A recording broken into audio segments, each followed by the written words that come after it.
Declaro aberta a sessão administrativa ordinária do Egrégio Tribunal Pleno, da data de hoje, 28 de abril de 2014. Cumprimento inicialmente todos os desembargadores que compõem a Corte, fazendo hoje na pessoa do desembargador Valdir Florindo, que depois de um ano de afastamento, retorna à nossa casa. Seja bem-vindo, doutor Valdir. Vamos, inicialmente, à aprovação da ata da sessão administrativa ordinária plenária solene realizada no dia 7 de abril de 2014, ata 14 de 2014. Alguma observação? Aprovada por unanimidade. Vamos ao primeiro processo, ao pregão. É o processo 10.77629 de 2013, assunto processo administrativo disciplinar em face de magistrado. Representante BMD Ban Ativos Financeiros S.A. em liquidação ordinária, representado Richard Wilson Jamberg, juiz do trabalho substituto deste egrégio tribunal. A relatora excelentíssima desembargadora Sônia Maria Foster do Amaral, a revisora excelentíssima senhora desembargadora Rosa Maria Vila. E está inscrito para a sustentação oral o doutor Rogério Martins. Dispensada a leitura do relatório, com a palavra, senhor o ilustre advogado. Eminente presidente dessa egrégia corte, ilustre procuradora oficiante, senhores desembargadores, meus sinceros cumprimentos. A pretensão disciplinar formulada pela instituição financeira em liquidação ordinária não foi minimamente comprovada durante a instrução probatória, valendo relembrar que o parecer lançado pela eminente corregedora instaurou o procedimento, ou sugeriu a instauração do procedimento, para que a conduta do magistrado fosse apurada na instrução. Pois bem, eminentes embargadores, acusado de descortesia e falta de urbanidade, o juiz Richard, na instrução, demonstrou que cumpriu à risca a LOMAN e o Código de Ética.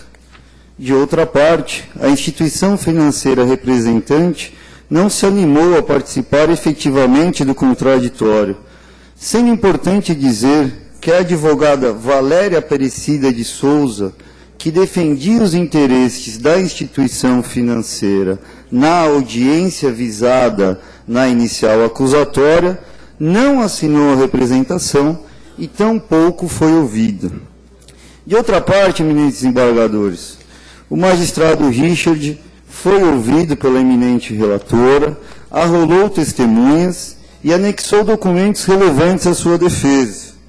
A testemunha Maurício da Rocha Ferraz Pereira, que participou da audiência visada na inicial acusatória, atestou que a conduta do magistrado Richard não feriu qualquer norma posta no sentido de urbanidade ou conduta inadequada. Cuida-se de um depoimento importante, eminentes embargadores, porque o depoente, um profissional experiente, confirmou que o Dr. Richard agiu de forma correta e agiu dentro da imperiosa necessidade de dar a constatação de um falso testemunho aquilo que um juiz deve fazer. O juiz Elísio Luiz Pérez, titular da vara onde o Dr. Richard trabalha, também foi ouvido e confirmou que o Dr. Richard se comporta muito bem, não briga com advogados e vem desempenhando uma ótima do trabalho da capital, que, diga-se de passagem, vem mantendo uma prestação jurisdicional célere, eficaz e com qualidade.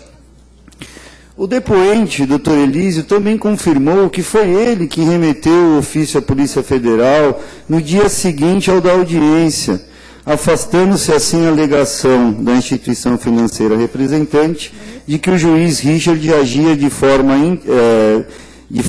a se vingar da instituição. Isso não é verdade, na medida em que não foi ele que oficiou a Polícia Federal. A prova documental produzida pelo Dr. Richard, eminentes embargadores, também é relevante, na medida em que a 15ª turma dessa Corte confirmou totalmente a sentença prolatada pelo eminente magistrado, sem reparo qualquer.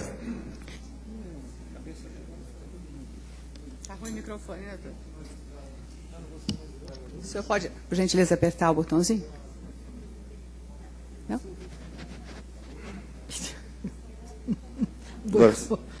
Para finalizar, eminentes embargadores, é preciso dizer que o magistrado Richard Gemberg é um homem correto, probo e trabalhador incansável.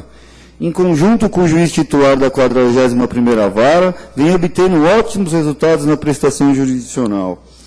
Não há atrasos nenhum de sentença.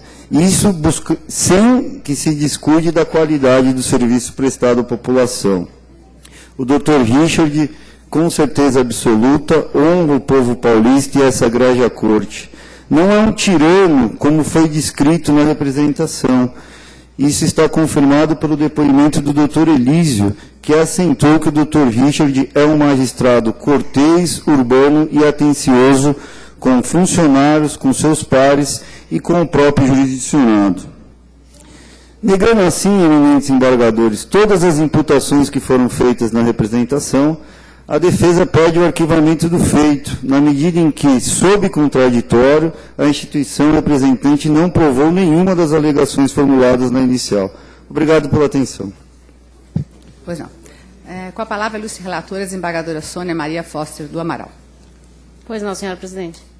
Conforme suprarrelatado, o processo administrativo disciplinar, ora sob exame, originou-se da reclamação disciplinar proposta pela representante BMD BAN Ativos Financeiros S.A. em liquidação ordinária, em conjunto com as testemunhas Gisele Dimo de Cristófaro, Valéria Martins Noia de Oliveira e a preposta Edna Peixoto Soares, perante o Corregedor-Geral da Justiça do Trabalho, que, declinando da sua competência, encaminhou à Corregedoria desta segunda região. Na reclamação, afirmou a representante, resumidamente, que o meritíssimo juiz, ora processado, que presidiu a audiência de instrução realizada no dia 17 de abril de 2013, nos autos do processo 72598-2011, intimidou de forma desmedida a testemunha da reclamada, a senhora Gisele Dimo de Cristófaro, dando-lhe, abro aspas, tratamento extremamente ríspido, com desmedida alteração no tom de voz, intimidando a testemunha com fortes ameaças de passar toda a noite na Polícia Federal. Fecho aspas, folhas 5 e 5 verso. Que, de igual forma, também a testemunha Valéria Noia de Oliveira foi advertida e veementemente alertada de que, como a primeira testemunha, poderia ser encaminhada à Polícia Federal, dependendo de seu testemunho. Afirmou que, enquanto a reclamante usava o celular para mensagens, a testemunha da ré foi impedida de até mesmo alertar seus familiares sobre o motivo de seu atraso. O representado defendeu-se às folhas 81/90, negando as acusações lançadas pela representante, afirmando que foram deturpadas as advertências feitas durante o ato solene, bem como inventadas falas pelos denunciantes. Que a acareação de testemunhas foi realizada a pedido da própria ré da ação trabalhista, tendo ele, representado, agido com a seriedade, rigor e contundência que as circunstâncias exigiam. Reiterou na integralidade os argumentos lançados na defesa técnica. Note-se que as acusações lançadas são graves e, se demonstradas, pediriam atuação enérgica que não dispensariam a aplicação da pena cabível diante da violação por parte do representado dos dispositivos legais citados na reclamação e delimitados pela portaria GP 75/2013, já transcrita, destacando-se o quanto prediz o disposto no Código de Ética da Magistratura. Artigo 2º. Ao magistrado impõe-se primar pelo respeito à Constituição da República e às leis do país, buscando o fortalecimento das instituições e a plena realização dos valores democráticos. Artigo 8º. O magistrado imparcial é aquele que busca nas provas a verdade dos fatos, com objetividade e fundamento, mantendo ao longo de todo o processo uma distância equivalente das partes e evita todo tipo de comportamento que possa refletir favoritismo, predisposição ou preconceito. Artigo 9º. Ao magistrado, no desempenho de sua atividade, cumpre dispensar às partes igualdade de tratamento, vedada qualquer espécie de injustificada discriminação. Artigo 22. O magistrado tem o dever de cortesia para com os colegas, os membros do Ministério Público, os advogados, os servidores, as partes, as testemunhas e todos quantos se relacionem com a administração da Justiça. Parágrafo único. Impõe-se ao magistrado a utilização de linguagem escorreita, polida, respeitosa e compreensível. Artigo 26. O magistrado deve manter a atitude aberta e paciente para receber argumentos ou críticas lançados de forma cortês e respeitosa, podendo confirmar ou retificar posições anteriormente assumidas nos processos em que atua. No entanto, passando-se à análise do processado, verifica-se de início que o representado negou expressamente as afirmativas da representante, o que já ocorreu na defesa primária apresentada às folhas 45 e 49. Não obstante as ponderações da muito meritíssima Corregedora Regional, folhas 54 e 55 verso, no voto de sua lavra, que opinou pelo regular processamento da reclamação disciplinar, voto esse inclusive acompanhado por esta relatora, destaco que de leitura mais acurada dos autos e afastado o subjetivismo que a princípio norteou a todos diante do impacto inicial gerado pelo gravame das acusações lançadas contra o magistrado, data vênia, não entendo que tenha havido ausência de negação por parte do representado das afirmações efetivadas pela denunciante. Muito embora, em referida peça processual, defesa de folhas 45 e 49, tenha lançado mão de alegações infelizes, senão desrespeitosas, como indicado pelo excelentíssimo desembargador Dr. José Rúfulo em seu voto divergente, folhas 65 e 65 verso. Fato é que não se pode deixar de constatar que o magistrado representado efetivamente negou as acusações que lhe foram dirigidas. Abro aspas, item 3. Também de maneira bastante sintética, o representado nega as acusações e esclarece que apenas exerceu seu ministério dentro dos limites legais e éticos. Foi bastante austero e contundente porque notou significativa contradição dos testemunhos. Fecho aspas. Logo, inexistindo confissão quanto às denúncias lançadas na reclamação inicial, imperiosa a análise detida das provas produzidas nos autos. Conforme disposto no parágrafo 4º do artigo 18 da Resolução 135/2011 do Conselho Nacional de Justiça, as provas serão realizadas com aplicação subsidiária no que couber das normas da legislação processual penal e da legislação processual civil sucessivamente. A legislação processual penal, portanto, foi observada durante a instrução processual em todos os aspectos cabíveis. Nesse contexto, revela-se a absoluta ausência de provas pela representante quanto às suas alegações. O Código de Processo Penal, em seu artigo 41, dispõe que o rol de testemunhas pelo autor da denúncia deveria ter sido apresentado já com a reclamação disciplinar, o que não ocorreu. Sequer na audiência de instrução, folhas 146 e 151, demonstrou a representante qualquer intenção quanto à produção de provas. O representado, por outro lado, da oitiva de uma testemunha, Dr. Maurício da Rocha Ferraz Pereira, comprovou que sua atuação na audiência mencionada na denúncia deu-se da seguinte forma. Folha 148, abro aspas.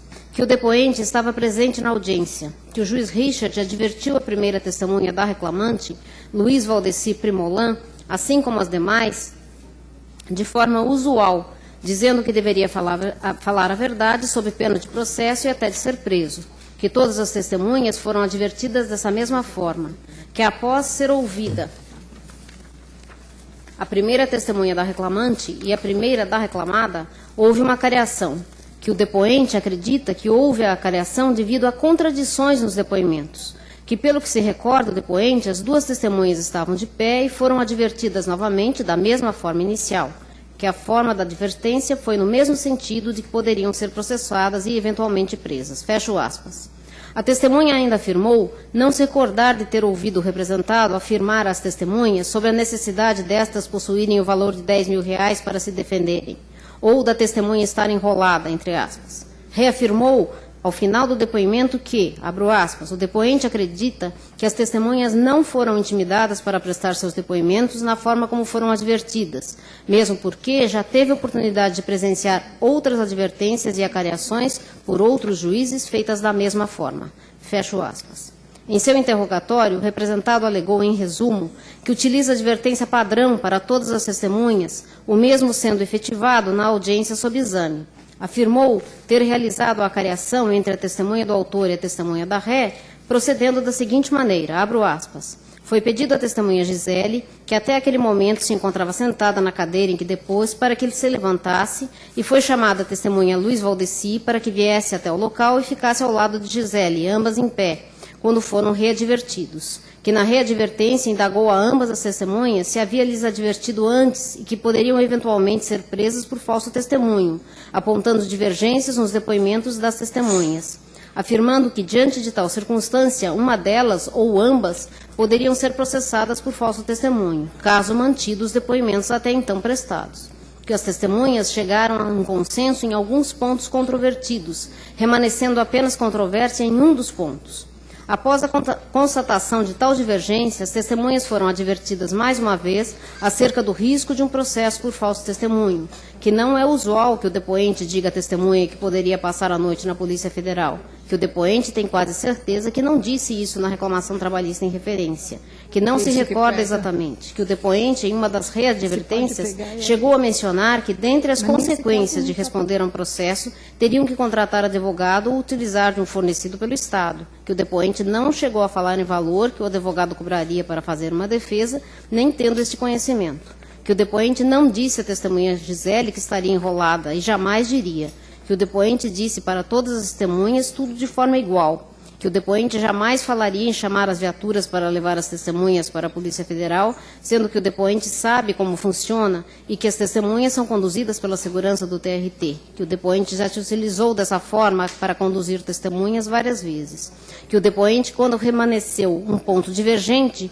chegou a dizer se não queriam repensar para chegar a um consenso quanto àquele ponto, que não usou da expressão da testemunha da reclamante já ter aberto mão de algumas coisas e se a testemunha da reclamada abriria a mão também, que o depoente não tem como praxe falar à testemunha que passaria a noite da Polícia Federal, que não é usual e que tem quase certeza que não usou essa expressão.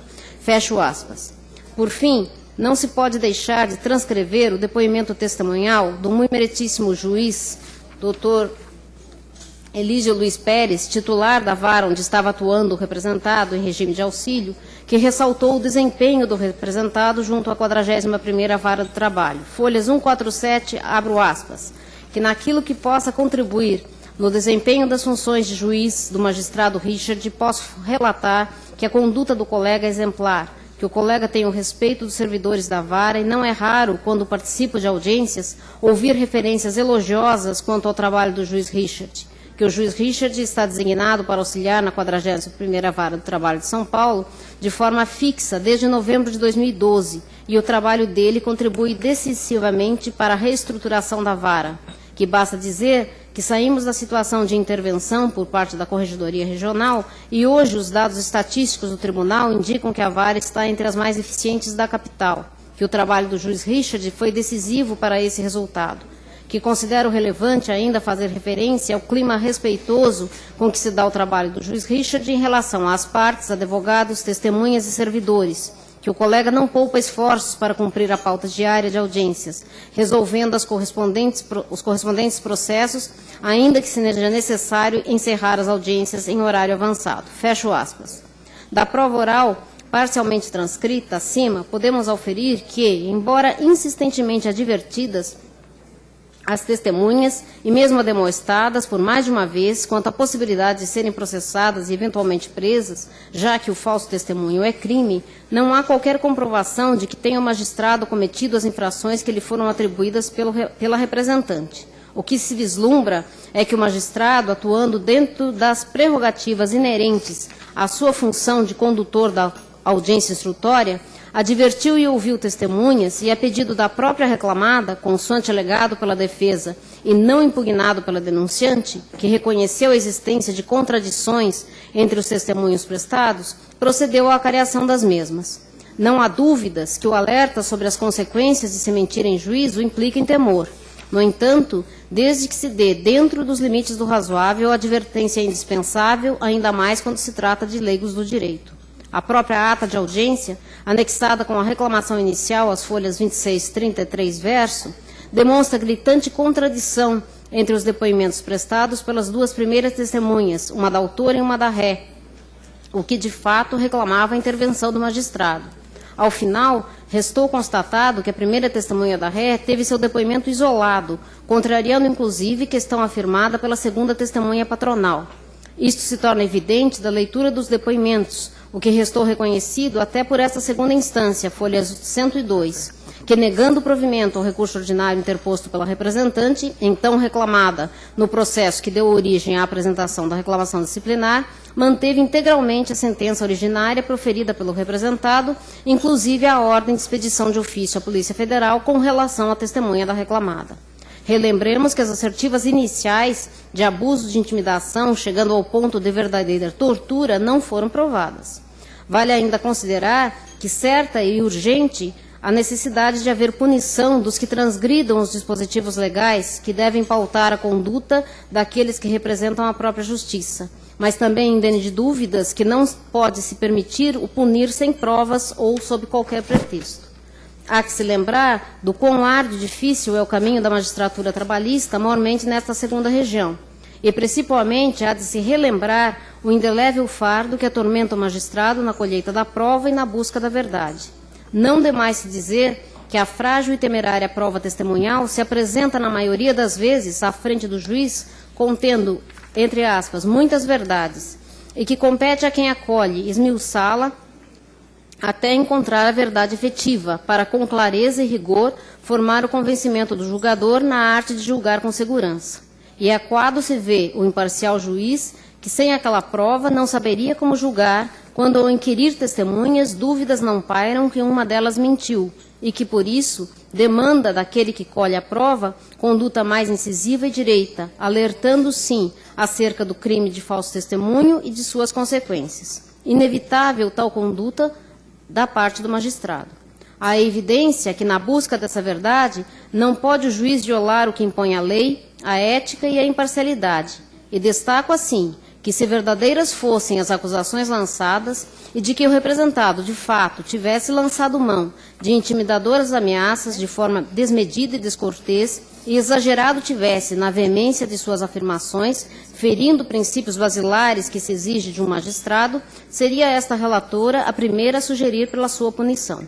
Contudo, não é o que se extrai das palavras da testemunha ouvida pelo representado e que presta depoimento sob a fé de seu grau de advogado, que não vislumbrou qualquer intimidação às testemunhas pelo representado que pudesse comprometer seus depoimentos, mas sim procedimento normal de advertências, praticado pelos juízes em geral, inclusive em acariações. E não é o que se extrai também do relevante depoimento do juiz titular da vara, onde atuava o representado, que, ao contrário, somente tece elogios ao representado e sua atuação, destacando justamente o clima respeitoso que norteia o trabalho deste em relação às partes, advogados, testemunhas e servidores. Dentro de todo o contexto explicitado, entendo que, sem provas, não há como atribuir ao juiz Richard Wilson Jambert qualquer conduta que implique em sua sanção pela absolvição.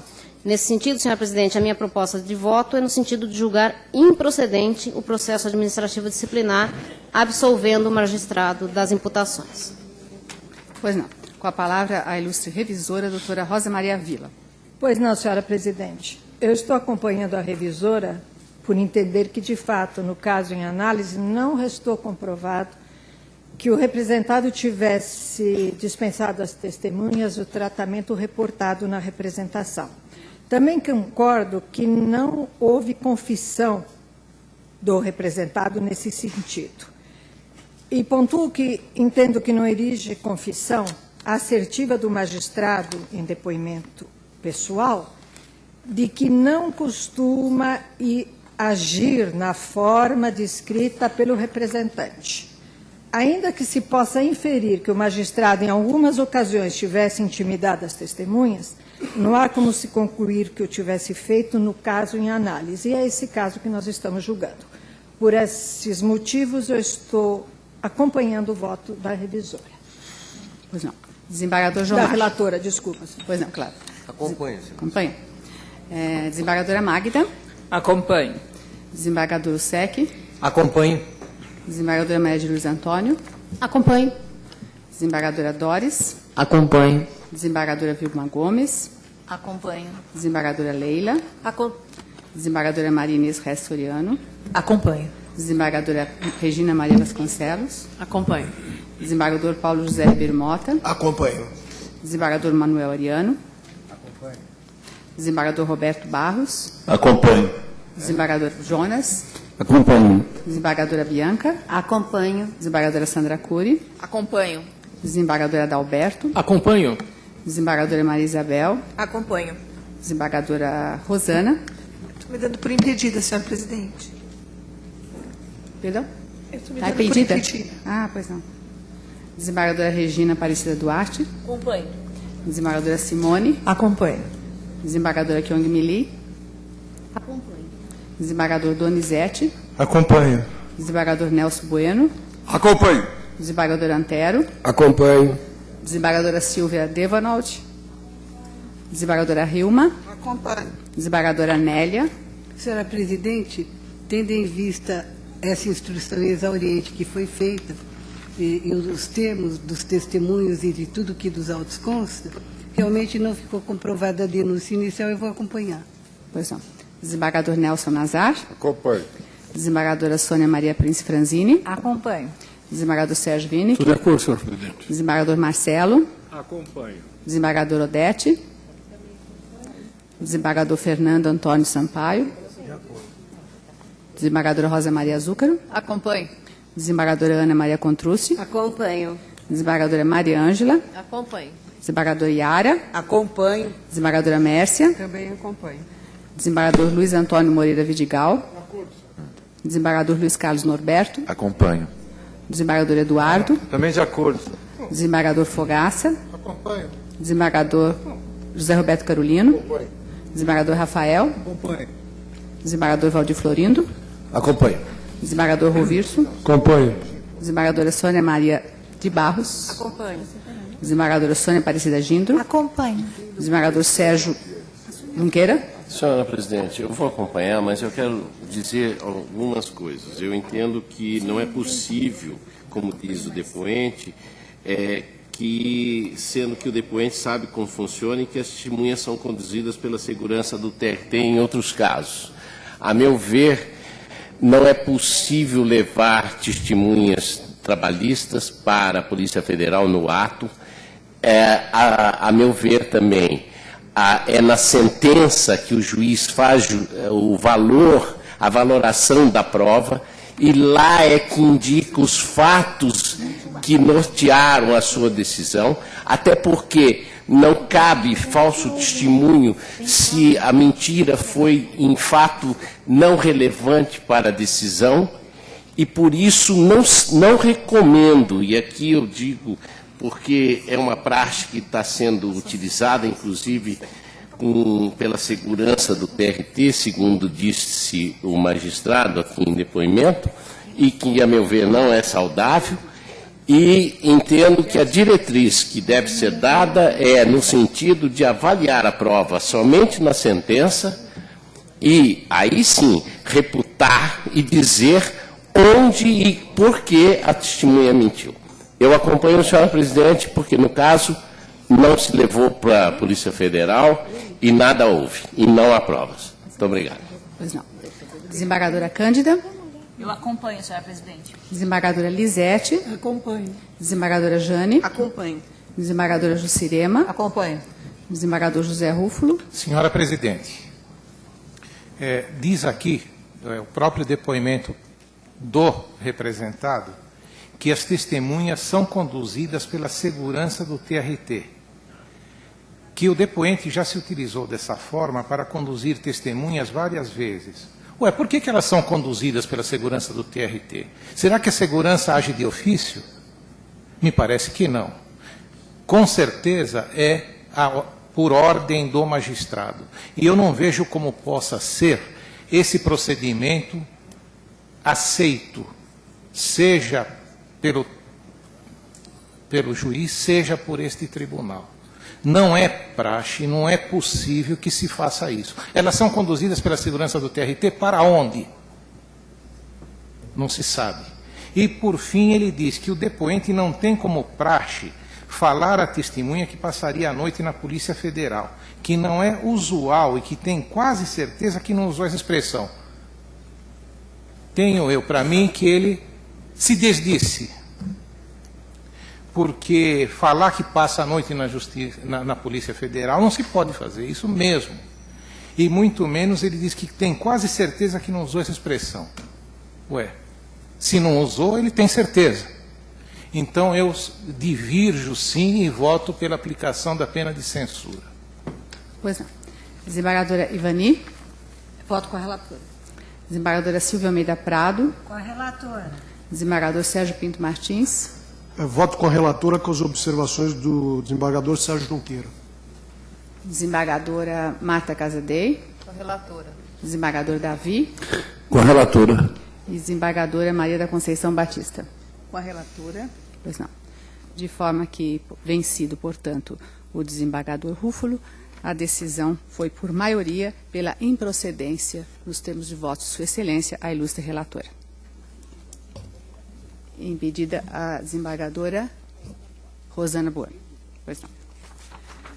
Próximo processo, trata-se de um processo que tramita em segredo de justiça, de forma que eu solicito aos presentes que não participam do julgamento desta demanda que se retirem da sala e cessando de imediato a transmissão ao vivo pela internet. São os números das cadeiras que cada um terá a partir de hoje, e isso se dá inclusive pelo fato da gente não poder adotar como cadeira a antiguidade, porque haverá remanejamento sempre, e se a gente estabelecesse a antiguidade, seguramente o próximo magistrado que tomaria posse seria o número 1. Vamos então fazer só o sorteio? Podemos realizá-lo. Primeiro nós vamos fazer a realização do sorteio do pleno. Esses serão só os números, são os números das cadeiras e está sendo feita na ordem da antiguidade.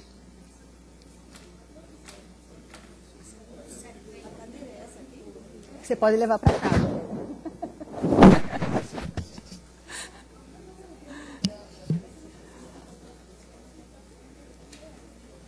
Depois o órgão especial. A senhora é 15, a senhora viu? Não, 15. Já passou.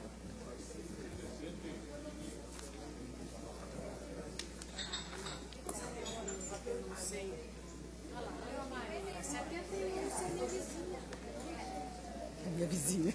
Ela já começa a bagunçar.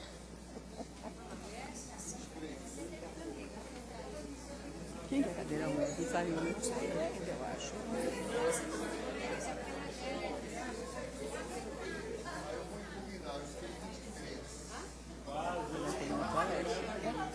Não, tá. Tem um especial, depois acaba. Tem as vagas, né? Os convocados agora. Ah, tá. Eu acho que fica aí para explicar. Como é que é mesmo? Que vai fazer primeiro os titulares e aí as 11 vagas, né? As 10 vagas, desculpa. Agora faltam, vai sair no nome do convocado que hoje está ocupando. E aqui, tiraram os dois aposentadorias esse fim de semana? Acho que já saiu, sim. Então são mais vagas agora. Então, hoje já são 84, quer dizer, são 10 vagas. Né? Nós somos 90. Hoje são 94, já que inclui. Isso, mas nós somos, né?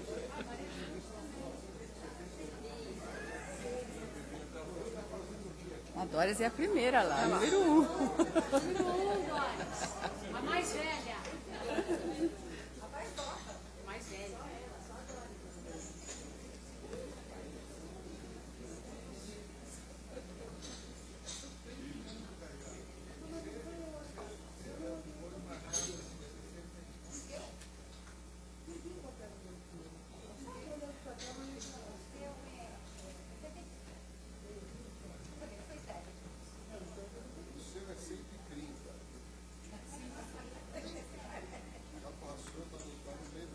Olha que engraçado, o doutor Ludovice é o 76 da antiguidade.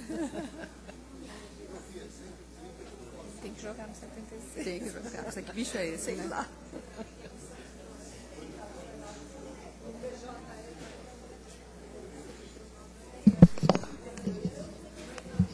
A partir do número 85, são as vagas que estão vagas, por isso elas estão sendo distribuídas ao final.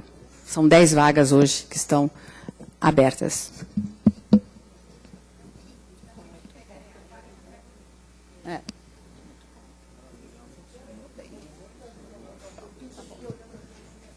Depois a gente imprime já. Tá bom? Então, feita a distribuição do pleno, faremos a seguir a distribuição das cadeiras do órgão especial.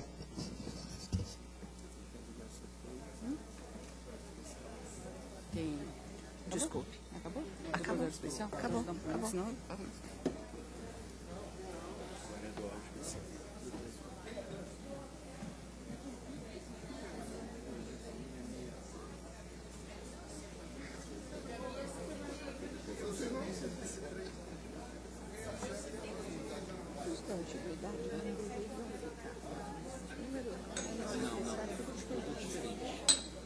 São dois sorteios distintos.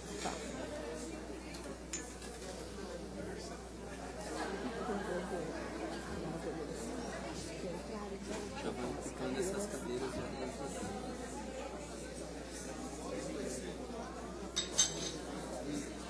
Acho que cabe depois esclarecer que não vai ter prova para se girar, porque já vai ter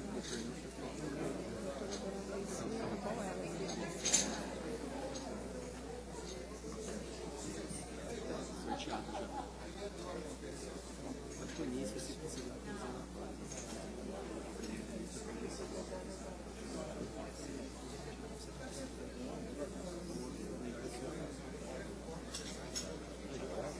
quer que eu pegue?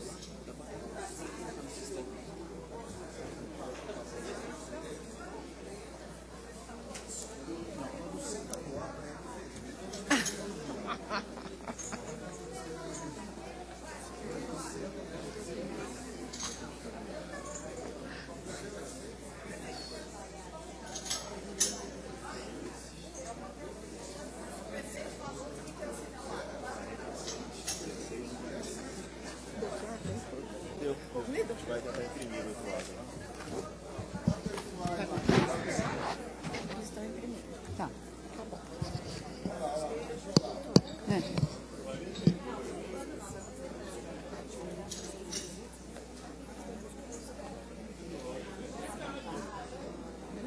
Já fez, né?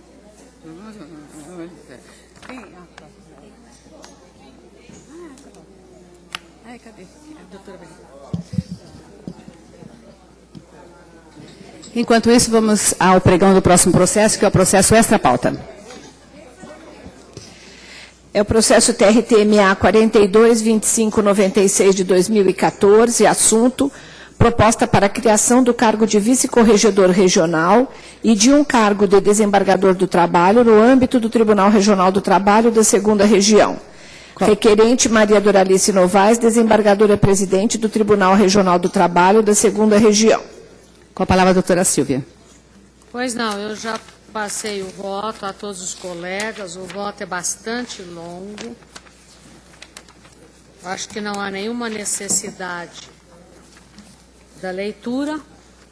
Eu estou votando pelo acolhimento da proposta de aumento da composição do Tribunal Regional do Trabalho da 2ª Região para 95 desembargadores, o que significa o acréscimo de um cargo e a criação do cargo diretivo de vice-corregedor regional a ser ocupado por desembargador eleito dentre os atuantes nesta Corte, consoante exposição de motivos de folha 3/20 e proposição de folhas 21, encaminhando-se os autos à douta presidência para as providências cabíveis. Alguma dúvida? Algum pedido de esclarecimento? Desembargadora Doralice, pois não, presidente. Doutora Hilma? Eu concordo, evidentemente, como nós sabemos, da necessidade desse corregedor auxiliar. Entretanto, eu apenas faço essa pergunta, uma colocação. Nós estaríamos fazendo esta modificação através de uma proposta de lei, conforme foi sugerido pelo corregedor, então, naquela época. Entretanto, eu verificando em outros tribunais, mais precisamente no Tribunal da 3ª Região de Minas Gerais, esta modificação foi feita há 2 anos atrás por um ato regimental. e de formas que isso daí agilizou e possibilitou que aquele tribunal já possua, na atualidade, o seu corregedor auxiliar ou vice-corregedor. Então, diante desta colocação e atendo-se que uma lei não daria a oportunidade de elegermos um vice-corregedor já para a próxima gestão, e considerando que isso daí é uma necessidade premente, eu gostaria de levar a apreciação também dos colegas, se não seria possível, através de um ato, fazer essa preposição. Eu já, nas pesquisas que eu fiz, eu verifiquei que em Minas Gerais não foi por unanimidade, foi por maioria a aceitação. Entretanto, isso daí data de 2011. Então, eles já saíram na dianteira e resolveram o problema. Como é uma deliberação que eu considero que somos nós que temos que verificar os prós e contras, e realmente tem posicionamento favorável pela propositura através da lei e outros que não, sim pelo ato da própria presidência, então eu gostaria que os colegas também levassem em consideração esta posição para, de plano, resolver esse problema do nosso tribunal. Pois não. Nós temos dois problemas só que envolvem essa questão.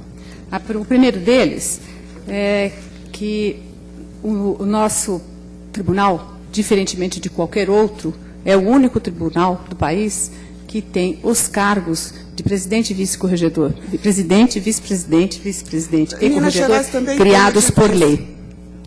Criados por lei. Os nossos cargos é o único tribunal que tem a criação por lei desses 4 cargos, de forma que eu entendo não ser possível fazer por alteração regimental. E, além disso, nós também teríamos a seguinte dificuldade, mesmo que assim fosse, nós teríamos a dificuldade de remanejar um colega que estivesse na atividade para a atividade diretiva, porque nós passaríamos a ter 89 magistrados, se fosse possível. Aí nós teríamos a dificuldade de não conseguirmos dividir em turmas o nosso tribunal. De forma que, quer por um motivo, quer por outro, eu entendo absolutamente impossível fazê-lo por mudança regimental. Desembargadora Doralice, só um adendo. Na atualidade, o auxiliar sai também dos quadros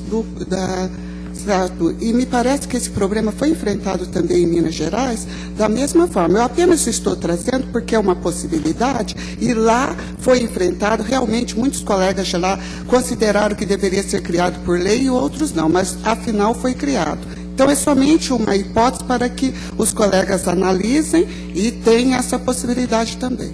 Bem, eu acho que, de qualquer maneira, mesmo que assim fosse possível, eu acho que uma coisa não inviabilizaria a outra. Nós poderíamos melhor Campinas acabou fazendo isso, não? Campinas fez proposta de lei e também apresentou uma alteração regimental. Porque isso daí não é um posicionamento assim sedimentado. Mas como nós estamos enfrentando o problema, é melhor que o enfrentamos na plenitude para tomarmos uma decisão consciente. Seguramente. De qualquer maneira, quero reiterar que o Tribunal de São Paulo é o único tribunal do país que tem os 4 cargos diretivos criados por lei e não por regimento.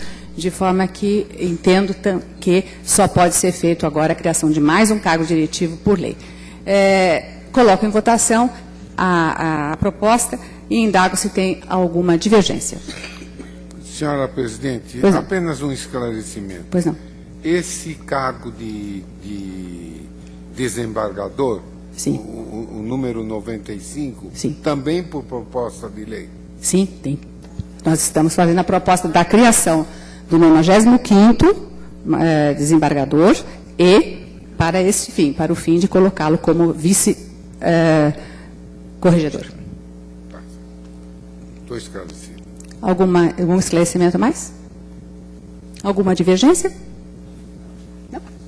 Então, aprovado por unanimidade, de forma que a gente pode continuar o estudo, desembargadora Hilma, a respeito da alteração regimental. Tá bem?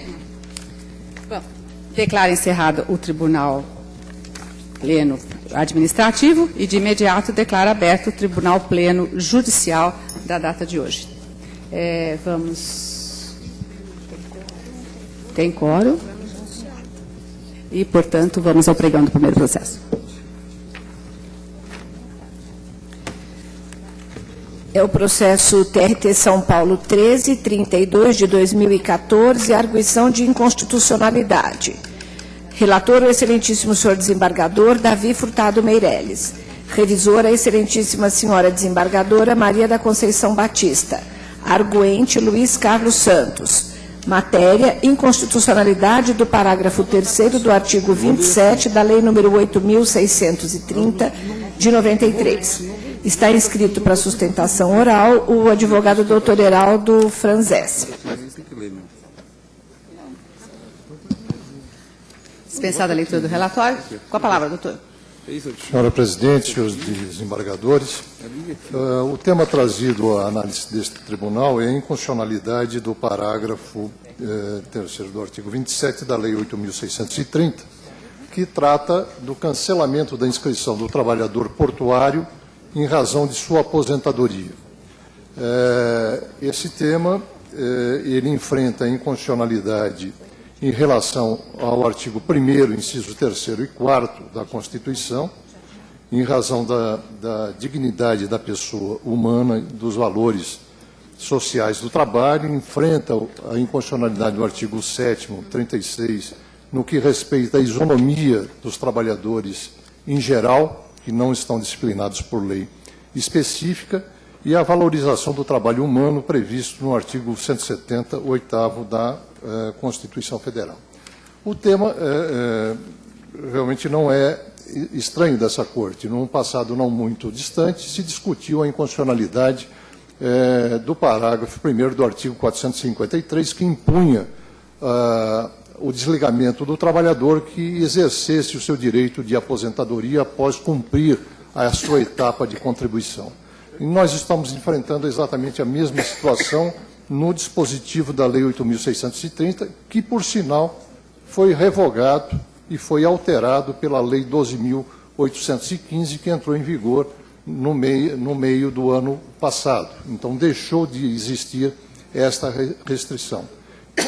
O TST já afirmou posição a respeito desta matéria específica através de seu pleno, reconhecendo a inconstitucionalidade da matéria.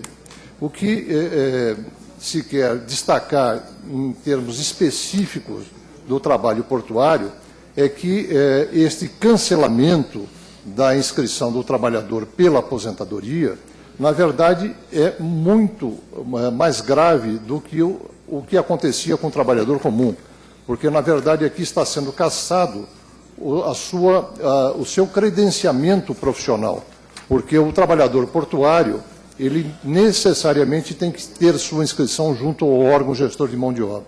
E quando se cancela essa inscrição dele, não se permite mais que ele exerça o trabalho portuário.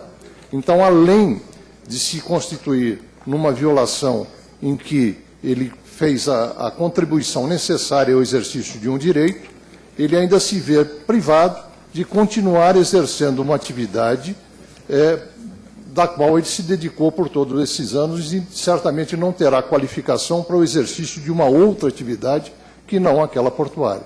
Então, é nesse sentido, Excelência, que, embora esse dispositivo tenha sido revogado, existem várias situações ainda sob apreciação judicial e que se aguarda o reconhecimento da inconstitucionalidade desse dispositivo. Pois não. Com a palavra, desembargador Davi. Muito bem. Senhor presidente, esse processo, inclusive, entrou na pauta do pleno anterior. Nós fizemos uma discussão aqui e eu pedi para retirar, para reanalisar, e, inclusive, estou mudando até um pouco o meu entendimento. Trata-se da questão da inconstitucionalidade do parágrafo 3º do artigo 27 da Lei 8.630, de 93. E, inicialmente, cabe registrar, como bem apontado pelo voto condutor do acórdão da 17ª turma deste regional, que o parágrafo 3º do artigo 27 da Lei 8.630, de 93, foi revogado pelo artigo 41 da Lei 12.815, de 2013, o qual não mais prevê a concessão de aposentadoria espontânea como hipótese de cancelamento da inscrição no cadastro e do registro do trabalhador portuário. Nesse sentido, também esclareço que a Confederação Nacional dos Trabalhadores em Transportes Aquaviário, Aéreo, na Pesca e nos Portos, havia ajuizado uma ação direta de inconstitucionalidade no Supremo Tribunal Federal, impugnando exatamente o parágrafo 3º do artigo 27 da Lei 8.630 de 93, a tese de que a inclusão do ato de aposentação como causa de extinção da inscrição no cadastro e do registro dos trabalhadores no órgão gestor de mão de obra, a acarretar, por conseguinte, o banimento da profissão, considerada a exigência do registro ou cadastro junto ao órgão para o labor de carga e descarga de navios, afrontava os artigos 5º, inciso 1 e 13, 6º, 7º, incisos 1, 24 e 34, artigo 170, 193 da Constituição Federal. No entanto, a excelentíssima senhora ministra Rosa Weber, que é relatora da citada ADIM no Supremo, extinguiu a ação sem resolução do mérito em virtude da edição da Lei 12.815, de 2013, sob o fundamento de que a revogação da norma atacada em sede de controle concentrado de constitucionalidade enseja a extinção do feito em face da perda do objeto, independentemente da existência de efeitos residuais concretos decorrentes da norma revogada. Isso foi publicado, a decisão do dia 19 de junho de 2013 foi publicada no Diário de Justiça no dia 26 de junho de 2013. Da análise do quanto acima exposto, surge de início a seguinte indagação: o exame da presente arguição de constitucionalidade estaria prejudicado ante a perda superveniente do objeto, em face da revogação da norma atacada pelo artigo 41 da Lei 12.815 de 2013? No entender deste relator, a resposta é negativa. Se não, vejamos. A norma constitucional, ainda que revogada posteriormente pelo legislador, inegavelmente produz efeitos residuais concretos durante seu período de vigência, cuja eficácia somente poderia ser questionada incidentalmente, na hipótese de extinção da presente arguição sem resolução do mérito. No entanto, tal solução desconsideraria a carga eficacial complexa da decisão declaratória de inconstitucionalidade, a qual atinge a norma de modos distintos no plano da eficácia e no da validade. O reconhecimento formal da inconstitucionalidade implica afirmar a invalidade da norma desde o nascimento, porque o desrespeito a mandamento constitucional enseja a nulidade do ato. Aliás, como ensina Kelsen na sua Teoria Geral do Direito e do Estado, a validade da norma depende da conformidade dela com a norma superior que lhe confere fundamento, no caso a Constituição. De outro lado, nós temos que a eficácia não decorre necessariamente da validade ou não da norma, porque a produção de efeitos no âmbito de um ordenamento jurídico estatal ampara-se no cânone da presunção de constitucionalidade atribuído às normas em geral, pelo que, logo após a sua edição, uma norma aparentemente submetida ao rito constitucionalmente exigido para a elaboração respectiva passa, de modo automático, a produzir os efeitos pretendidos. Por conseguinte, a decisão judicial que reconhece a inconstitucionalidade possui duplo efeito: um declaratório, que atribui certeza de invalidade à norma, e outro constitutivo negativo, que implica, em regra, obstar a eficácia e, assim, a aptidão da norma para a produção de seus efeitos. Dessa forma, considerando que a declaração de inconstitucionalidade da norma apresenta eficácia ex tunc, este relator entende que é cabível o prosseguimento da presente arguição, porquanto, consoante acima exposto, a revogação do dispositivo impugnado não elimina os efeitos por ele determinados quando ele esteve em vigor. Nesse contexto, passa ao exame da presente arguição de constitucionalidade do parágrafo 3º do artigo 27 da Lei 8.630 de 93, vigente à época do fato no qual se fundamenta a ação trabalhista originária, qual seja o cancelamento do registro do autor como trabalhador portuário avulso a partir de 20 de junho de 2012, em virtude da concessão de sua aposentadoria por tempo de contribuição. Pois bem, realmente não havia razões para que a aposentadoria voluntária do trabalhador portuário seguisse regime diferenciado ao dos demais trabalhadores, sob pena de violação aos princípios da ordem constitucional. Artigo 1º, inciso 4º, o artigo 5º, incisos 1 e 13, o 6º, o 170, o 193, todos da Constituição, e também da ordem internacional, Convenção 137 da OIT e Recomendação 145 também da OIT.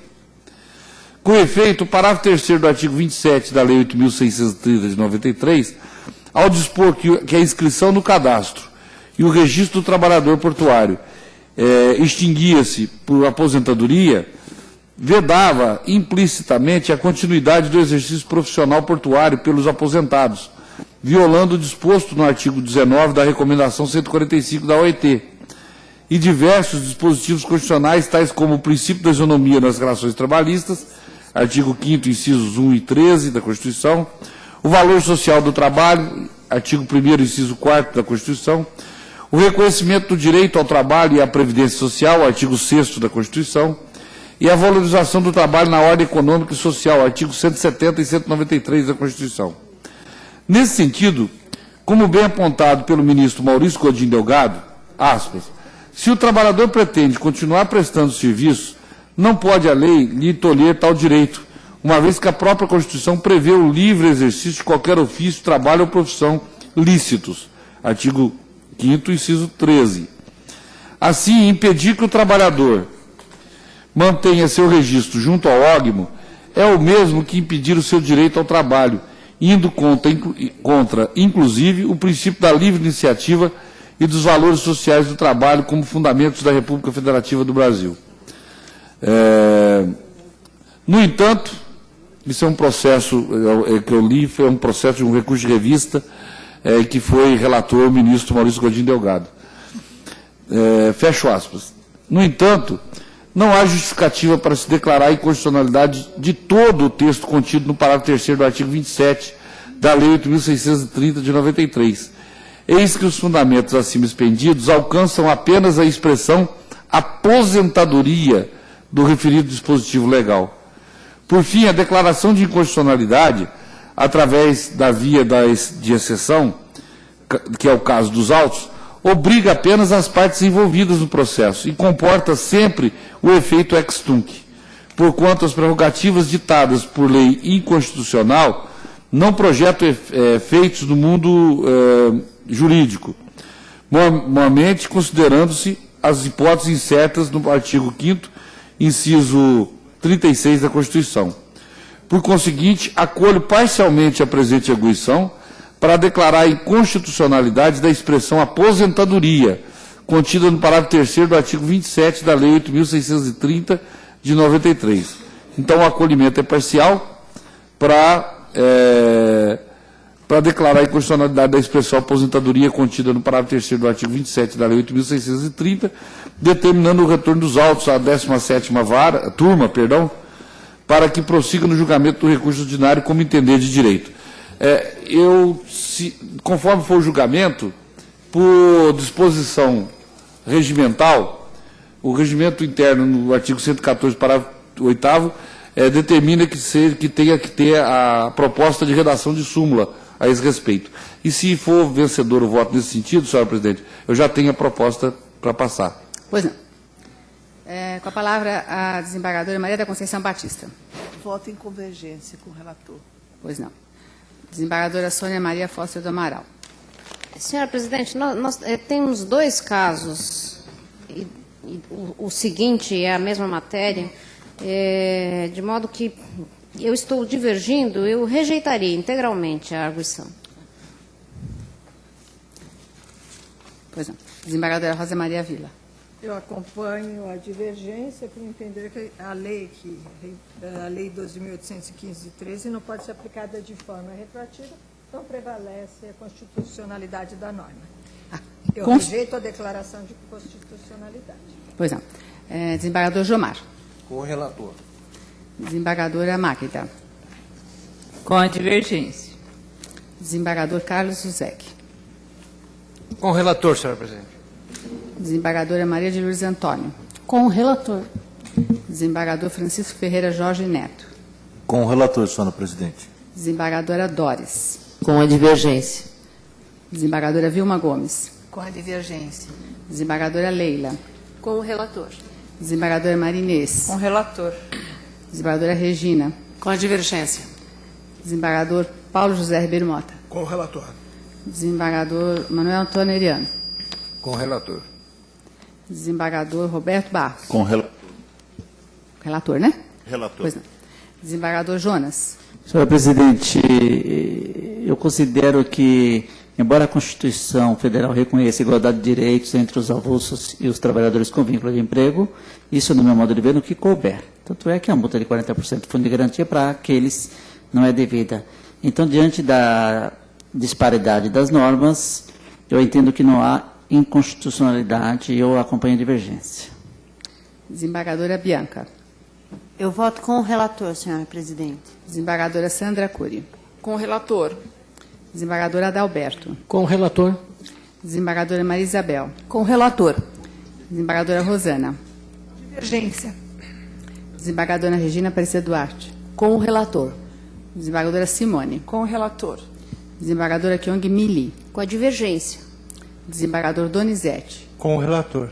Desembargador Nelson Bueno. O relator. Desembargador Antero.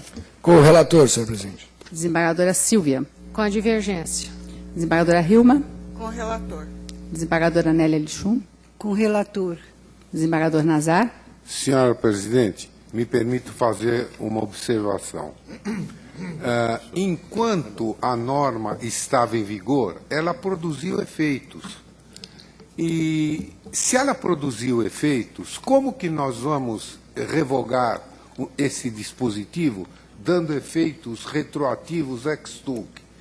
Isso causaria um tumulto no conceito de ordem.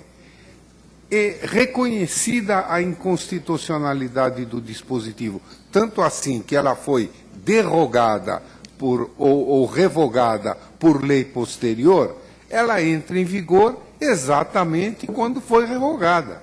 Então, não há que se falar em inconstitucionalidade sob pena de violarmos o princípio lógico e teleológico das regras que informam os princípios gerais do direito. Então, feita essa observação, eu voto inteiramente com a divergência. Desembargadora Sônia Franzini.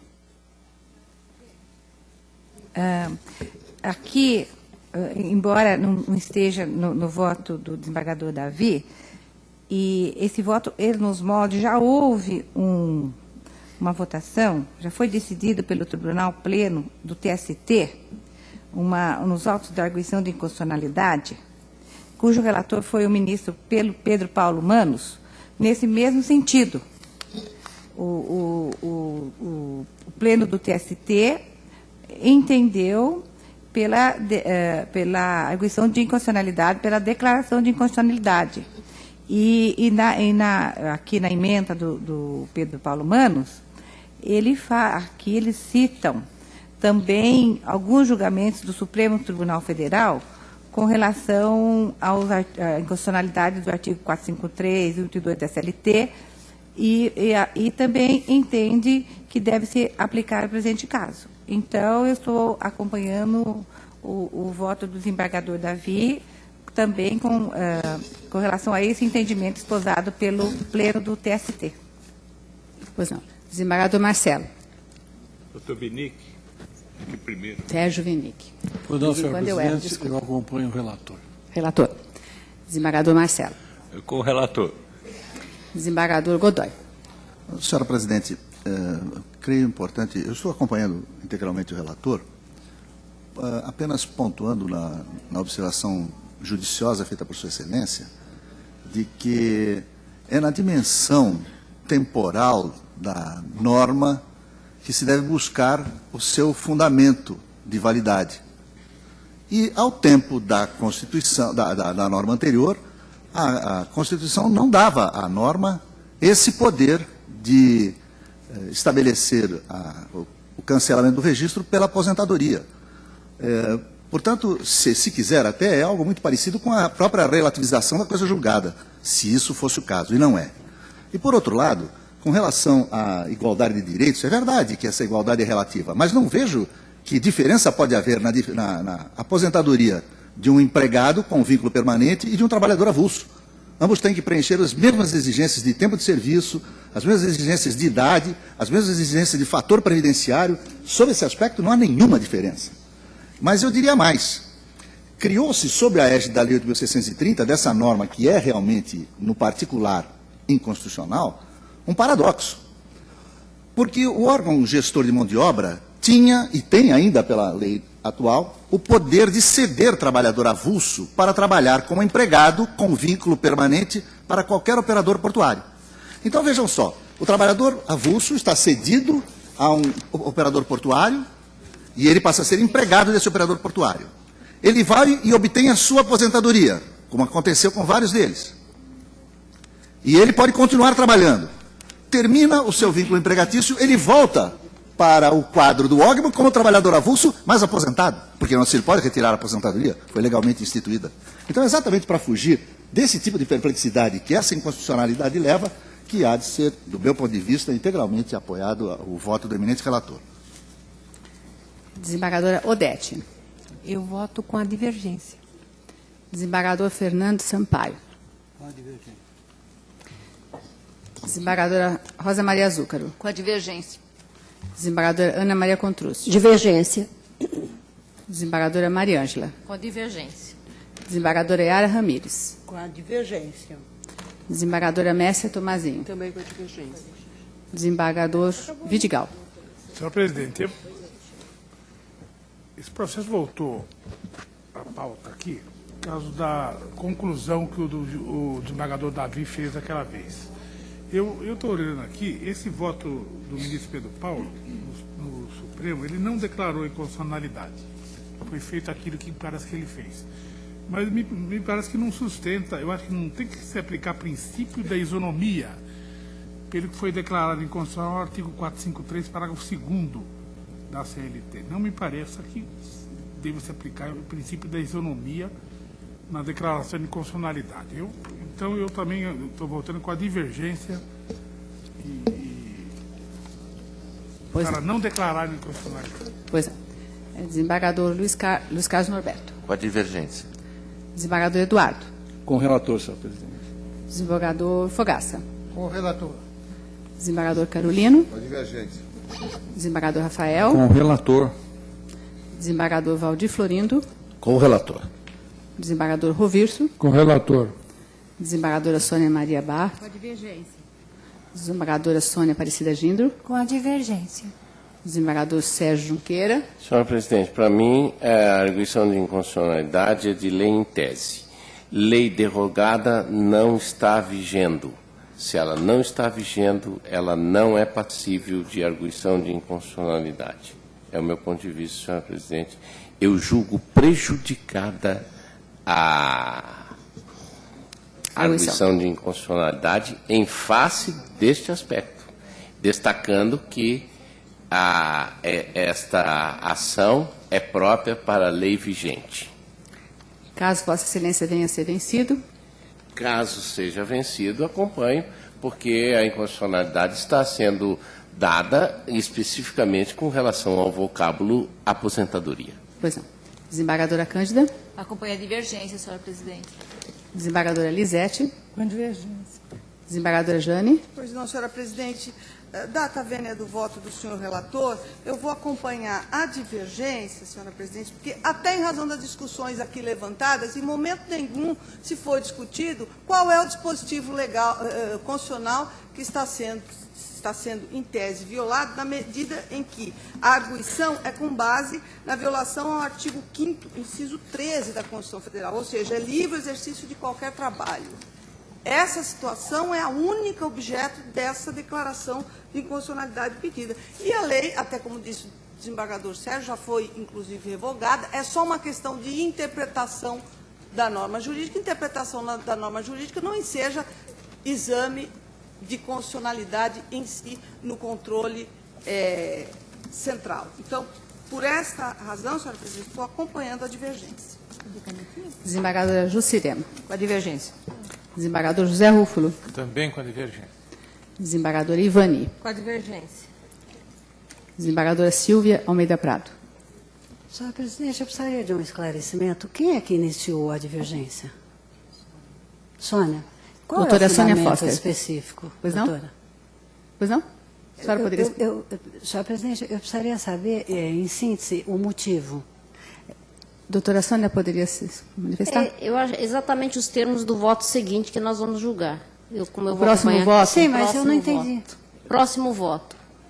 Eu não posso esperar o próximo voto para votar agora. Eu só queria saber qual é, porque me parece que a senhora inaugurou a divergência, eu queria saber. Não, por todos os motivos já explanados. Eu acho que não existe essa inconstitucionalidade. É uma lei revogada.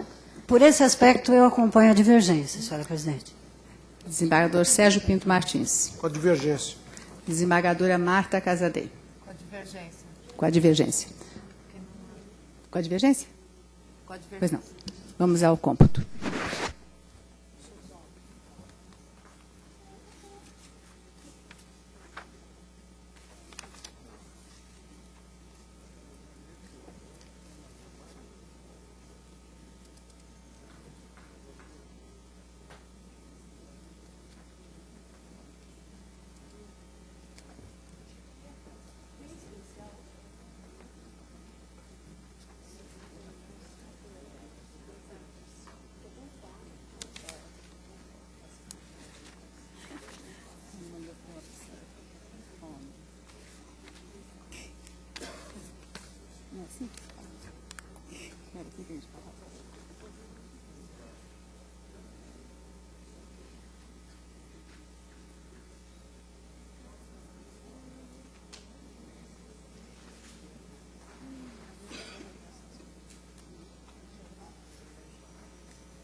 Sérgio Junqueira, na verdade, considera prejudicado, vencido, e ele vota Senhora presidente, Pois não. antes que Vossa Excelência proclame o resultado, estava aqui me contendo para tentar evitar a mudança do meu voto e talvez o ilustre relator possa prestar um esclarecimento. Muitos dos votos proferidos sustentam que a lei já foi revogada. Só que a lei foi revogada em 2013 e os fatos da lide, onde surgiu esse incidente, correspondem à vigência da lei. Portanto, esta lei estava em vigor numa determinada data da lide e nessa data em que ela estava em vigor é que se a aponta como inconstitucional. Isso.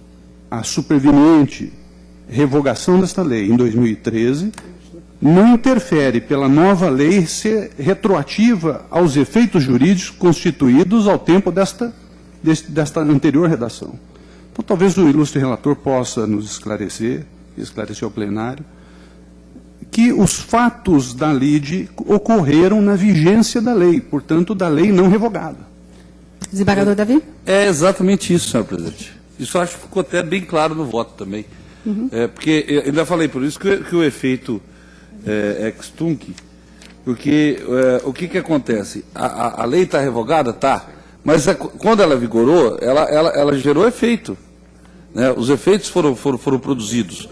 Então, existe uma situação que precisa ser decidida a respeito desses efeitos. Né? Então, quer dizer, são todos fatos passados anteriores à própria revogação da lei. Então, diante disso, quer dizer, o processo mesmo trazido aqui ao conhecimento que originou isso, da 17ª turma, é um caso que diz respeito a uma situação pretérita. Então, precisava de ter a declaração nesse sentido. Senhora presidente, Pois não, só doutora uma complementação ao meu voto, exatamente pela questão levantada pelo desembargador Rafael e esclarecido pelo desembargador Davi. Eu reitero ainda mais o meu convencimento, no sentido que é mera aplicação da lei no tempo. Só. Pois não. Não há violação ao texto literal constitucional, a ponto de aqui estarmos a declarar a inconstitucionalidade da norma. Alguém mais gostaria de se manifestar? Todos mantêm os seus votos? Mantidos os votos, portanto, a conclusão é no sentido de 31 votos, no sentido de acolher já considerando o voto do ilustre desembargador Junqueira, porque considerei vencido no caso do prejuízo que Vossa Excelência referia. E 32 votos rejeitam. De forma que, como para a declaração de inconstitucionalidade, o nosso regimento interno exige maioria absoluta de seus membros, portanto, 40 na data de hoje, nós temos a conclusão de que foi rejeitada a arguição de inconstitucionalidade. Pois não? Diga-se. Constasse que o meu voto é no Certamente, sentido de julgar prejudicado. Certamente, constará, certamente. Só para a conclusão é que eu... Alguém mais, gostaria mais de se manifestar? Não. De forma que está rejeitada por não obtida a maioria absoluta. Me parece que como foi, eu fico vencido, acho que passa a relatoria para a desembargadora Sônia. A doutora Sônia, com certeza. Relatora designada, a doutora Sônia. É esse o resultado, doutor. Muito obrigada. Tem um segundo processo? Tem outro segundo processo, parece que a matéria é a mesma, e salvo o melhor juízo. Não, porque Vossa Excelência propõe pela... não é? A senhora pode se manifestar? Podemos prosseguir, doutor? Sim. O senhor queria se manifestar? Não, Excelência, eu acho que não, pelo quórum e tal, seria só alcançar o plenário. Pois não. Doutora Sônia? Pois não, eu passei a cópia do meu voto para todos os colegas e, resumidamente, eu entendo que a Constituição Federal assegura a igualdade de direitos entre o trabalhador com vínculo empregatício permanente e o avulso, mas essa equivalência dá-se em relação a direitos trabalhistas. O portuário tem normatização especial, entendo que as situações são distintas e não existe o impedimento para a desigualdade de tratamento por força da condição especial dos avulsos, visto que, pelo princípio da especialidade, a norma especial deve prevalecer sobre a geral. Cada profissão tem características peculiares próprias, delegando à Carta Magna na legislação infraconstitucional o regramento sobre os requisitos para o exercício ou não de qualquer trabalho, ofício ou profissão, aqui incluído o avulso, cuja categoria era regulamentada pela Lei 8.630 de 1993, que estabelecia normas próprias específicas para os serviços portuários avulsos. Eu destaco que o trabalhador avulso não estava impedido de exercer a sua profissão e obter novo registro quando observada a disponibilidade de vagas e a ordem cronológica do cadastro, segundo o artigo 27, parágrafo 1º e 2º da Lei 8.630. O portuário aposentado poderia obter novo registro e continuar a prestar serviços. Entendo que o efeito vinculante das decisões do Supremo Tribunal Federal restringe-se aos parágrafos 1º e 2º do artigo 453 consolidado, sem atingir o parágrafo 3º do artigo 27 da Lei 8.630. As decisões já citadas nesse processo e no anterior analisaram matérias sob o pressuposto da existência de vínculo empregatício, o que não ocorre aqui. Não cuidou propriamente aqui não se cuida de extinção do contrato de trabalho, mas de possibilitar a renovação e organização dos portos, não padecendo de inconstitucionalidade. Por essa razão, eu rejeito a declaração de inconstitucionalidade, senhor presidente. Pois não. A ilustre revisora está acompanhando? Doutora Sônia? Senhora presidente, na verdade, sim, quanto aos fundamentos, acompanho, mas na conclusão, eu entendo que deveria a parte dispositiva constar apenas rejeito e não dar a interpretação que está seguindo a rejeição. Então, Vossa Excelência, apenas rejeito a declaração de inconstitucionalidade. Isso. Retirando a expressão reconhecendo via de consequência. Doutora Sônia, gostaria de se manifestar a respeito? Não, eu mantenho. Eu acho que é o caso de realmente manter o dispositivo como está, porque na época em que vigorava, realmente não acarretava acarretava a extinção do registro trabalhador portuário. Então, acho que tem que retornar à 10ª turma do regional para prosseguir no julgamento do recurso ordinário interposto pelo reclamante. Eu não altero nada, não. Pois não.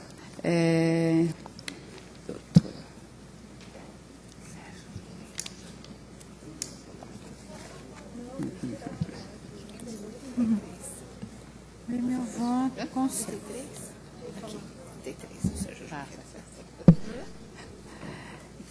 Doutor Sérgio Junqueira.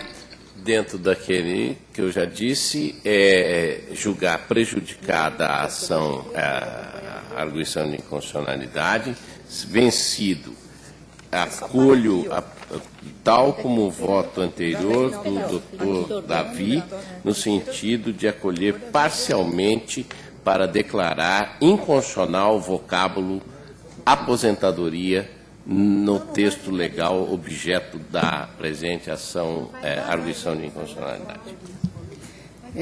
Eu tenho que colher os votos na medida em que houve uma divergência em relação à parte conclusiva, não é? Doutora Cândida? Eu acompanho a mesma conclusão da desembargadora Sônia Gindro. Tá bem. Doutora Elisete? Acompanho a relatora. Desembargadora Jane? Também, senhora presidente, eu acompanho a desembargadora Sônia Gindro, na medida em que entendo que não cabe a esse tribunal pleno modular, entre aspas, os efeitos da declaração ou não da inconstitucionalidade da norma. É matéria exclusiva essa modulação de efeitos ao Supremo Tribunal Federal no controle direto da constitucionalidade. Desembargadora Juscelema? Divergência. Divergência Na parte conclusiva. da parte conclusiva. Desembargador Rúfulo? Idem, também divergência quanto a conclusão. Então, acompanhando o voto da doutora Sônia Gindro, né? Isso. Doutor Ivani? Desembargador Ivani? Com a divergência. Perdão, há divergência com a conclusão ou a divergência Da conclusão. da conclusão? Desembargadora Silvia Almeida Prado? Igual à doutora Jane. Divergência quanto à conclusão. Quanto à conclusão. Desembargador Sérgio Pinto Martins? Com a relatora. Desembargadora Marta? Divergência com a conclusão. Da conclusão. Desembargador Davi? Eu acompanho a divergência do desembargador Sérgio Junqueira, mas tão somente na segunda parte, né? Porque na primeira parte ele tem um entendimento diferenciado. A desembargadora Maria da Conceição Batista não está, retirou-se. Desembargadora Sônia Maria Foster do Amaral. Senhora presidente, me parece que, inclusive, esse voto do desembargador Davi tinha sido retirado para essa adequação do dispositivo. Então, eu acompanho a desembargadora Sônia Gindro. Desembargadora Rosa Maria Vila. Relatora. Desembargador Jomar. Eu acompanho a divergência do doutor Sérgio Junqueira, mas na segunda parte. Só na segunda parte. A primeira não, acho que é possível. Acolhe, portanto, né, a arguição. Desembargadora Magda. Com a relatora. Com a relatora, integralmente? Isso, integralmente. Desembargador Carlos Sussec. Pois não, senhor presidente, eu voto pela inconstitucionalidade do termo aposentadoria. Portanto, meu voto é divergente da relatora. Desembargadora Maria de Lourdes. O meu voto é o do Dr. Sérgio Junqueira, parte B. A parte B. Tomara que eu chegue no final entendendo. Desembargador Francisco Ferreira Jorge Neto. Eu sigo o doutor Junqueira na parte B também. Certo. Desembargadora Doris. Com a doutora Sônia Gindro, eu me limito à rejeição da inconstitucionalidade. Pois não. Desembargadora Vilma. Com a doutora desembargadora Sônia Gindro, por favor. Desembargadora Leila. Eu acompanho o doutor Sérgio na segunda parte da sua divergência. Pois não. Desembargadora Marinês Ressoriano. Também com o doutor Sérgio na segunda parte. Desembargadora Regina Vasconcelos. Relatora. Desembargador Paulo José Ribeiro Mota. Com o doutor Sérgio da segunda parte. Desembargador Manuel Antônio Ariano. Com a divergência do doutor Sérgio. Divergência? Perdão? Como todo mundo, da segunda parte do voto. Parte do doutor Sérgio. Desembargador Roberto. Também com o doutor Sérgio, na segunda parte da divergência. Desembargador Jonas. Eu acompanho a relatora. Desembargadora Bianca. Eu acompanho a divergência quanto ao mérito. Do doutor Sônia Gindro. Desembargadora Sandra. Não, senhora não, presidente. do doutor Sérgio, né? Do doutor Sérgio, certo, em relação ao mérito. É verdade. Desculpa. Doutora Sandra. Eu acompanho a divergência do doutor Sérgio na segunda parte. Desembargadora Adalberto. Eu acolho parcialmente conforme divergência do desembargador Sérgio Junqueira. Tá. Desembargadora Maria Isabel. Também igualmente acolho parcialmente conforme o doutor Sérgio. Desembargadora Rosana. Eu acompanho a desembargadora Sônia Gindro. Desembargadora Regina Aparecida Duarte. Pois não, eu conheço a da arguição e acolho a declaração de inconstitucionalidade parcialmente. Desembargadora Simone. Eu voto com o Dr. Sérgio também na parte B. Desembargadora Kyong Mili. Com a divergência da desembargadora Sônia Gindro. Desembargador Donizete. Eu acompanho o Dr. Sérgio na parte B. Desembargador Nelson Bueno. Eu acompanho a segunda parte da divergência do desembargador Sérgio Junqueira. Desembargador Antero. Senhora presidente, com o desembargador Sérgio na segunda parte da sua divergência. Desembargadora Silvia Regina. Eu voto com a doutora Sônia Gindro. Desembargadora Hilma. Eu voto com o desembargador Sérgio Junqueira na parte B. Desembargadora Nélia. Eu também voto com o desembargador Junqueira, parte B, o desembargador Davi. Pois não. Desembargador Nelson Nazar. Relatora. Desembargadora Sônia Franzini. Também voto do Dr. Sérgio, parte B. O que é o voto do Dr. Davi, É o voto do Dr. Exato. Desembargador Sérgio Vinick. Pelo acolhimento da inconstitucionalidade, quanto à palavra aposentadoria. Desembargador Marcelo. O doutor Sérgio Junqueira, parte B. Desembargador Godoy. Pelo acolhimento da inconstitucionalidade parcial com relação à expressão aposentadoria. Desembargador Odete. Voto com a revisora, doutora Sônia Gindro. Desembargador Fernando Sampaio. Com a revisora. Desembargadora Rosa Maria Zúcaro. Com a revisora Sônia Gindro. Desembargadora Ana Maria Contrucci. Com a doutora Sônia Gindro. Desembargadora Maria Ângela. Com a revisora. Desembargadora Yara Ramires. Já foi, ó, tá vendo? Pode ir. Doutora Yara Ramires. Se retirou? Sim. Desembargadora Mércia Tomazinho. Com a revisora com a divergência da doutora Sônia Gindro. Desembargador Vidigal. Senhor presidente, a revisora simplesmente rejeita, é isso? Então é com a revisora. Desembargador Norberto. Com a revisora. Desembargador Eduardo. Com a divergência B do desembargador Sérgio. Desembargador Fogaça. Eu estou votando integralmente com o voto anterior que eu já votei, que era do desembargador. Sérgio. Porque o Sérgio já ficou vencido nesse outro, acho que de forma isolada. Nós estamos só complicando mais o julgamento. Desembargador Carolino. Eu voto pela rejeição, curto e grosso, conforme a revisora. Desembargador Rafael. Eu voto pela inconstitucionalidade e, vencido nessa parte, acompanho o voto da doutora Sônia Gindro, que é o dispositivo, que é uma redação do dispositivo. Desembargador Valdir Florindo. Eu voto pela arguição da inconstitucionalidade, presidente. Pela inconstitucionalidade. Desembargador Rovirso. O doutor Sérgio, parte B. Pois não. Todos votaram, né? Todos.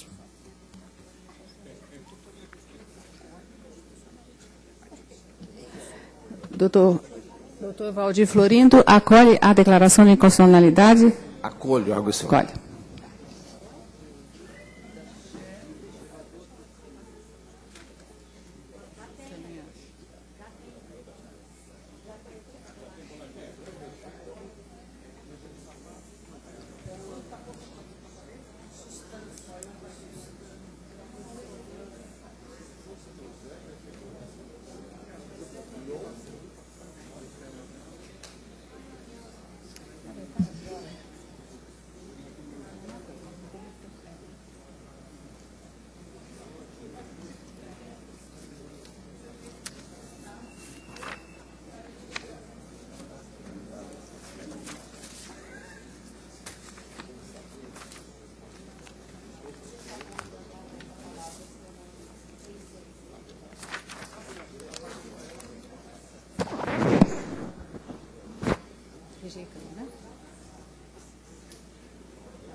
Não, a doutora Sônia que ganhou.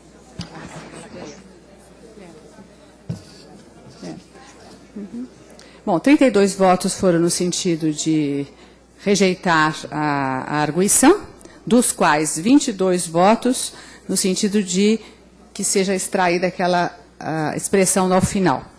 10 mantendo os votos da ilustre relatora e 30 agora no sentido de declarar a inconstitucionalidade, de forma que, pelos mesmos fundamentos, foi rejeitada, só que agora ficará designada a desembargadora Sônia Gindro, cuja a maioria entendeu de retirar aquela expressão do final da conclusão do voto, do decision.